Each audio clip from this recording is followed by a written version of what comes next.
സുഹൃത്തുക്കളെ, tarot love energies എന്ന നമ്മുടെ ഈ ചാനലിൻ്റെ പുതിയൊരു അധ്യായത്തിലേക്ക് ഏവർക്കും സ്വാഗതം. ഇന്നത്തെ വായനയുടെ തലക്കെട്ടെന്ന് പറയുന്നത് ഐ ലവ് യു എന്ന് പറഞ്ഞുകൊണ്ട് നിങ്ങളുടെ വ്യക്തിയുടെ പേര് 3 പ്രാവശ്യം മന്ത്രിച്ചുകൊണ്ട് ഈ വീഡിയോ കാണുക. തീർച്ചയായും ഈ വ്യക്തി എന്താണ് നിങ്ങളോട് പറയാൻ ആഗ്രഹിക്കുന്നതെന്ന് എന്താണ് എന്ന് നമുക്ക് നോക്കാം. വായനയിലേക്ക് പോകുന്നതിന് തൊട്ട് മുൻപായി പേഴ്സണൽ റീഡിങ്ങിന് താല്പര്യമുള്ളവർക്ക് എൻ്റെ വാട്സപ്പ് നമ്പർ ഞാൻ ഡിസ്ക്രിപ്ഷൻ ബോക്സിൽ കൊടുത്തിട്ടുണ്ട്. എനിക്ക് വാട്സപ്പിൽ സന്ദേശം അയച്ചാൽ മതി, വിളിക്കേണ്ട ആവശ്യമില്ല. ഒരുപാട് കോളുകൾ വരുന്നത് കൊണ്ട് നമുക്ക് ബുദ്ധിമുട്ടാണ്. എല്ലാവരെയും കോള് അറ്റൻഡ് ചെയ്യുക എന്ന് പറയുന്നത് എന്നെക്കൊണ്ട് സാധ്യമല്ല. അതുകൊണ്ട് പേഴ്സണൽ റീഡിങ്ങിന് താല്പര്യമുള്ളവർക്ക് എനിക്ക് വാട്സപ്പിൽ മെസ്സേജ്, അതായത് വോയിസ് മെസ്സേജോ ടെക്സ്റ്റ് മെസ്സേജോ അയക്കുക. അതിനുശേഷം പേഴ്സണൽ റീഡിങ്ങിൻ്റെ വിശദാംശങ്ങൾ ഞാൻ അവിടെ പറയുന്നതായിരിക്കും. എൻ്റെ പേഴ്സണൽ റീഡിങ്ങിൻ്റെ വാട്സപ്പ് നമ്പർ ഡിസ്ക്രിപ്ഷൻ ബോക്സിൽ ഞാൻ കൊടുത്തിട്ടുണ്ട്. നമുക്ക് വായനയിലേക്ക് കടക്കാം. വായനയുടെ തലക്കെട്ടെന്ന് പറയുന്നത് ഐ ലവ് യു എന്ന് പറഞ്ഞുകൊണ്ട് നിങ്ങൾ സ്നേഹിക്കുന്ന വ്യക്തിയുടെ പേര് 3 പ്രാവശ്യം മന്ത്രിച്ചുകൊണ്ട് ഈ വീഡിയോ വളരെ സത്യസന്ധതയോടുകൂടിയും വിശ്വാസത്തോടുകൂടിയും പ്രതീക്ഷയോടുകൂടിയും കാണുക. ഈ വ്യക്തി എന്താണ് നിങ്ങളോട് പറയാൻ ആഗ്രഹിക്കുന്നത് എന്ന് നമുക്ക് നോക്കാം.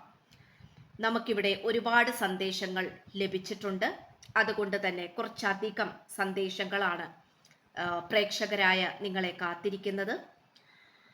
തീർച്ചയായിട്ടും നിങ്ങളുടെ ആ ഒരു സാന്നിധ്യം ഇല്ലാത്തത് കൊണ്ട് തന്നെ ഈ വ്യക്തി വളരെയധികം വിഷമഘട്ടത്തിലൂടെയാണ് പോയിക്കൊണ്ടിരിക്കുന്നത്. അതുകൊണ്ട് ഈ വ്യക്തിയുടെ സ്വഭാവ രീതികളിലായാലും ചിന്താഗതികളിലായാലും വളരെയധികം നെഗറ്റീവ് ഊർജമാണ് നമുക്കിവിടെ കാണാൻ സാധിക്കുന്നത്.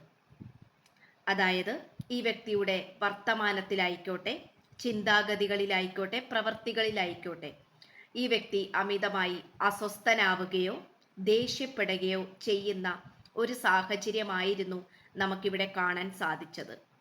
പക്ഷേ ഇവിടെ നമുക്ക് ടവർ കാർഡ് തലകുത്തനെയാണ് ലഭിച്ചിരിക്കുന്നത്. അതുകൊണ്ട് തന്നെ വളരെയധികം മോശപ്പെട്ട ആ ഒരു സാഹചര്യത്തിൽ നിന്നും ഈ വ്യക്തി ഉയർത്തെഴുന്നേറ്റ് വരുന്നു എന്ന് തന്നെ വേണം പറയാൻ. പക്ഷേ ഈ വ്യക്തി നിങ്ങളുമായിട്ടുള്ള പ്രണയബന്ധത്തിൽ നിന്നും പിന്നിലേക്ക് വലിഞ്ഞത് തന്നെ ഈ വ്യക്തിയുടെ ചുറ്റിനുമുള്ള അനാവശ്യമായിട്ടുള്ള വ്യക്തികൾ ഈ വ്യക്തിയെ വളരെയധികം സ്വാധീനിച്ചിട്ടുണ്ട് എന്ന് തന്നെ വേണം നമുക്കിവിടെ പറയാൻ. സ്വാധീനിക്കുക എന്ന് പറയുന്നത് ഒരു മനുഷ്യനെ വളരെയധികം പോസിറ്റീവായിട്ടും സ്വാധീനിക്കും, അതുപോലെ നെഗറ്റീവായിട്ടും സ്വാധീനിക്കും. നമുക്കിവിടെ കാണാൻ സാധിക്കുന്നത് ഈ വ്യക്തിയെ വളരെയധികം നെഗറ്റീവായി സ്വാധീനിച്ച ഒരു സാഹചര്യമാണ് നമുക്കിവിടെ കൂടുതലുമായി കാണാൻ സാധിക്കുന്നത്. അതുകൊണ്ട് തന്നെ ഈ വ്യക്തി പലവരും പറയുന്നതനുസരിച്ചു, അവർ പറയുന്ന രീതിയിൽ ജീവിച്ചു, അത് സത്യമാണെന്ന് വിശ്വസിച്ചു.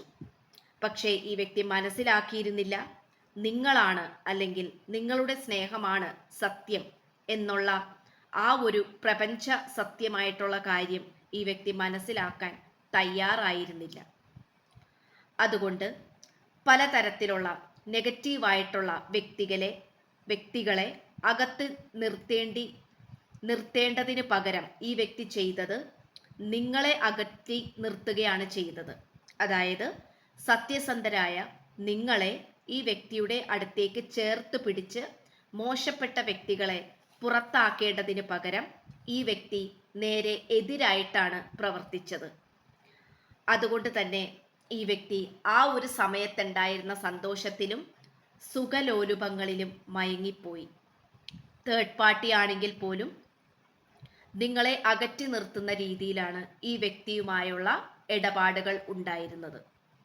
അതുകൊണ്ട് ഈ വ്യക്തി തേർഡ് പാർട്ടിയിലാണ് സത്യമെന്ന് മനസ്സിലാക്കുകയും അല്ലെങ്കിൽ അത്തരത്തിൽ തെറ്റായ രീതിയിൽ വിശ്വസിച്ച് അവരുടെ കൂടെ വളരെയധികം സന്തോഷകരമായി പോയ ഒരു സാഹചര്യമാണ് കാണിക്കുന്നത്. പക്ഷെ ഇപ്പോൾ എന്ത് സംഭവിച്ചു എന്ന് വെച്ച് കഴിഞ്ഞാൽ ഈ വ്യക്തി സ്നേഹത്തിലായിരുന്ന പല വ്യക്തികളുമായിട്ട്, പല മനുഷ്യരുമായിട്ട് അകന്നു നിൽക്കുന്നു. വാക്ക് തർക്കങ്ങൾ സംഭവിച്ചിരിക്കുന്നു. അവരുമായി സ്വരച്ചേർച്ചയിലല്ലാത്ത വിധത്തിൽ വന്നിരിക്കുന്നു. ഈ വ്യക്തിയുടെ ചുറ്റിനുമുള്ള ആ മനുഷ്യരൊക്കെ, അതായത് ദുഷ്ട മനസ്സുള്ള ആ വ്യക്തികളെല്ലാം തന്നെ നല്ല രീതിയിൽ അതിശയിക്കുന്നുണ്ട് നിങ്ങളുടെ വ്യക്തിയുടെ മാറ്റങ്ങൾ കണ്ടിട്ട്. കാരണം ഈ വ്യക്തിക്ക് ഒരുപാട് സ്നേഹാഭ്യർത്ഥനകൾ, ഒരുപാട് കല്യാണാലോചനകൾ ഈ വ്യക്തിയുടെ സൗന്ദര്യം കണ്ടിട്ടായിരിക്കണം ഒരുപാട് ആളുകൾ ഈ വ്യക്തിയെ കൊതിച്ചിരുന്നതായിട്ട് നമുക്കിവിടെ കാണാൻ സാധിക്കുന്നുണ്ട്. അതിൻ്റെ ഒരു ഭാഗമായിട്ട് ഈ വ്യക്തി പലതരത്തിലുള്ള അഹങ്കാര പ്രവർത്തികൾ നിങ്ങളുടെ അടുത്ത് ചെയ്തതായിട്ടും നിങ്ങളെ വില കൽപ്പിക്കാത്തതുമായിട്ടുള്ള സാഹചര്യങ്ങളാണ് നമുക്കിവിടെ കാണാൻ സാധിക്കുന്നത്. ഈ ഒരു ബന്ധമെന്ന് പറയുന്നത് പോലും പലവർക്കും ഒരു പുതിയ ബന്ധമാണ്, അല്ലെങ്കിൽ പുതുതായി ഈ വ്യക്തി നിങ്ങളുടെ ജീവിതത്തിൽ വന്നതാണെങ്കിൽ പോലും നമുക്കിവിടെ കാണാൻ സാധിക്കുന്നത് ആത്മമിത്രമായിട്ടുള്ള കണക്ഷനാണ്, സോൾമേറ്റ് കണക്ഷനാണ് നമുക്കിവിടെ കാണാൻ സാധിക്കുന്നത്. അതുപോലെ തന്നെ ഈ വ്യക്തിയുമായി നിങ്ങൾക്ക് മുജ്ജന്മ ബന്ധവും കാണാൻ സാധിക്കുന്നുണ്ട്. ഒരു പക്ഷേ നിങ്ങൾ ഈ വ്യക്തിയിൽ നിന്നും അനുഭവിച്ചിട്ടുള്ള പല മോശപ്പെട്ട കാര്യങ്ങളും മുജ്ജന്മ കർമ്മമായിട്ട് വന്നിരിക്കുന്ന സാഹചര്യവും നമുക്കിവിടെ കാണാൻ പറ്റുന്നുണ്ട്. അതിൻ്റെയൊക്കെ ഒരു ഭാഗമായി നിങ്ങൾ കർമ്മകൾ വളരെയധികം അനുഭവിക്കേണ്ട സാഹചര്യങ്ങളും കാണിക്കുന്നു. പക്ഷേ അതെല്ലാം തീർന്നുകൊണ്ടിരിക്കുന്നതായിട്ടും കാണിക്കുന്നുണ്ട്. അതിൻ്റെ ആ ഒരു ശക്തി വളരെയധികം കുറഞ്ഞതായി കാണിക്കുന്നു. അതുകൊണ്ട് തന്നെ ഈ വ്യക്തി ഇപ്പോൾ സ്നേഹത്തോടു കൂടി ഇത്രയും കാലം കൂടെ നിന്നിരുന്ന പല ആളുകളെയും വെറുപ്പിക്കാൻ തുടങ്ങിയിരിക്കുന്നു. അവരോട് കയർത്ത് സംസാരിക്കാൻ തുടങ്ങിയിരിക്കുന്നു. അവരോട് അവരുടെ തെറ്റുകൾ ചൂണ്ടിക്കാണിക്കാൻ തുടങ്ങിയിരിക്കുന്നു. ഈ തേർഡ് പാർട്ടി എന്ന് പറയുന്നത് ചിലപ്പോൾ ഈ വ്യക്തിയുടെ അമ്മയായിരിക്കാം, നിങ്ങളുടെ അമ്മായിയമ്മയാകാം, അല്ലെങ്കിൽ മറ്റാരെങ്കിലും ആകാം. ആരെങ്കിലും ആണെങ്കിൽ പോലും ഇവിടെ നമുക്ക് തേർഡ് പാർട്ടിയുടെ ഊർജം കുറഞ്ഞു കുറഞ്ഞു വന്നുകൊണ്ടിരിക്കുന്ന ആ ഒരു പ്രവണതയാണ് നമുക്ക് കാണാൻ സാധിക്കുന്നത്. ഈ വ്യക്തി ഒരിക്കൽ നിങ്ങളുടെ സ്നേഹം വേണ്ട എന്ന് വെച്ച് നിങ്ങൾ പോലും ഈ വ്യക്തിയുടെ ജീവിതത്തിൽ വേണ്ട എന്ന് പറഞ്ഞുകൊണ്ട് ഈ വ്യക്തി ദൂരേക്ക് നടന്നു നീങ്ങിയ സാഹചര്യങ്ങൾ വരെ ഉണ്ടായിട്ടുണ്ട്. പക്ഷേ നിങ്ങൾ അതിൽ ഒരുപാട് കരഞ്ഞിട്ടുണ്ട്, വിഷമിച്ചിട്ടുണ്ട്, തകർന്നു പോയിട്ടുണ്ട്. പക്ഷേ എങ്കിൽ പോലും നമുക്കിവിടെ കാണാൻ സാധിച്ചത് ഈ വ്യക്തി അത് പലതും മനസ്സിലാക്കുന്നു. നിങ്ങളുമായി എന്തൊക്കെയോ തരത്തിലുള്ള ഒരു ആത്മബന്ധം, അല്ലെങ്കിൽ എത്രത്തോളം തേച്ചാലും മായ്ച്ചാലും പോകാത്ത, ഒരിക്കലും വറ്റിപ്പോകാത്ത തരത്തിലുള്ള ഒരു പ്രണയം, അല്ലെങ്കിൽ ഒരു ആത്മബന്ധം, ഒരു ദൈവത്തിൻ്റെ അനുഗ്രഹം നിങ്ങൾക്കിടയിൽ ഉണ്ട് എന്ന് ഈ വ്യക്തി വിശ്വസിക്കുന്നു. അതുകൊണ്ട് ഈ വ്യക്തിക്ക് സ്വസ്ഥത ഇല്ല എന്ന് തന്നെ വേണം പറയാൻ. അതായത് സമാധാനപരമായിട്ടുള്ള രീതിയിൽ ഈ വ്യക്തിക്ക് മുന്നോട്ട് പോകാൻ സാധിക്കുന്നില്ല. പക്ഷേ ഈ വായന കണ്ടുകൊണ്ടിരിക്കുന്ന പ്രേക്ഷകരായ നിങ്ങൾക്കാണെങ്കിലോ, നിങ്ങൾ സ്വന്തമായി എല്ലാ കാര്യങ്ങളും ചെയ്യാൻ പഠിച്ചിരിക്കുന്നു.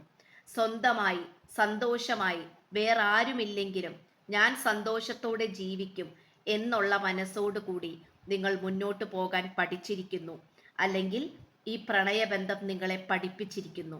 പ്രപഞ്ചശക്തിയാണെങ്കിലും നിങ്ങൾക്ക് മുന്നിൽ പലതരത്തിലുള്ള പരീക്ഷണങ്ങൾ തന്നിട്ടുണ്ട്. അതിലൂടെ നിങ്ങൾ വിജയിച്ചിട്ടുണ്ട്. കൂടുതൽ ശക്തരായിട്ടാണ് നമുക്കിവിടെ കാണാൻ പറ്റുന്നത്. അതുകൊണ്ട് നിങ്ങളിനി വേറെ ആരെയും ഈ ഭൂമിയിൽ കണ്ണടച്ച് വിശ്വസിക്കുന്നില്ല, അല്ലെങ്കിൽ വിശ്വസിക്കില്ല എന്നുള്ളതിനുള്ള അത്രയും ഒരു മനക്കട്ടിയിലേക്ക് നിങ്ങൾ എത്തിപ്പെട്ടു എന്നുള്ളതാണ് ഏറ്റവും അതിശയിപ്പിക്കുന്ന ഒരു കാര്യം. അതുപോലെ നമുക്ക് പെന്റക്കിൾസിന്റെ എനർജിയും ലഭിച്ചിട്ടുണ്ട്. തീർച്ചയായിട്ടും നിങ്ങൾ ഫിനാൻഷ്യലി സ്റ്റെബിലിറ്റി വന്ന വ്യക്തികളായിരിക്കണം. സാമ്പത്തിക സ്വാതന്ത്ര്യം, അല്ലെങ്കിൽ നിങ്ങൾ സ്വന്തമായിട്ട് അധ്വാനിച്ച് വളരെ അഭിമാനത്തോടു കൂടി ജീവിക്കുന്ന സ്ത്രീ പുരുഷന്മാരായിരിക്കണം. അങ്ങനെയാണെങ്കിൽ നിങ്ങളുടെ ആത്മവിശ്വാസം വളരെയധികം കൂടിയതായിട്ട് കാണിക്കുന്നുണ്ട്. നിങ്ങൾക്കിനി എന്തിനേയും നേരിടാനുള്ള കരുത്ത് ഈ ഒരു പ്രപഞ്ചശക്തി തന്നുകൊണ്ടിരിക്കുന്നുണ്ട്. അതുകൊണ്ട് പല കാർഡുകളും നമുക്ക് തലകുത്തനെയാണ് ലഭിച്ചിരിക്കുന്നത്. ഈ വ്യക്തിയാണെങ്കിൽ നിങ്ങളുടെ അടുത്തേക്ക് എങ്ങനെ തിരിച്ചു വരാം എന്നുള്ള ചിന്തയിലാണ് നിൽക്കുന്നത്. നമുക്ക് വെയിറ്റിംഗ് എനർജിയാണ് കാണിക്കുന്നത്. കാത്തുനിൽപ്പിന്റെ ഊർജമാണ് നമുക്കിവിടെ കാണാൻ സാധിക്കുന്നത്. അതുപോലെ ബോട്ടം ഓഫ് ദ ഡെക്ക് ആണെങ്കിലും 3 ഓഫ് കപ്സ് ആണ്. നിങ്ങളുമായി നല്ല രീതിയിൽ ആഘോഷിക്കാനാണ് ഈ വ്യക്തി താല്പര്യപ്പെടുന്നത്. തീർച്ചയായിട്ടും ഇതാണ് ഇന്നത്തെ വായന എന്ന് പറയുന്നത്. എല്ലാവരും ശ്രദ്ധയോടു കൂടിയും വിശ്വാസത്തോടു കൂടിയും ഈ വായന കണ്ടതിന് എൻ്റെ 1000 നന്ദി ഞാൻ പറയുന്നു. അതുപോലെ പേഴ്സണൽ റീഡിങ്ങിന് താല്പര്യമുള്ളവർക്ക് എൻ്റെ വാട്സപ്പ് നമ്പർ ഡിസ്ക്രിപ്ഷൻ ബോക്സിൽ കൊടുത്തിട്ടുണ്ട്. എനിക്ക് വോയിസ് മെസ്സേജോ ടെക്സ്റ്റ് മെസ്സേജോ ചെയ്താൽ മതി, വിളിക്കേണ്ട ആവശ്യമില്ല. അതുപോലെ പുതിയൊരു അധ്യായത്തിൽ കാണുന്നതുവരേക്കും എല്ലാവർക്കും നന്ദി, നമസ്കാരം. God bless you.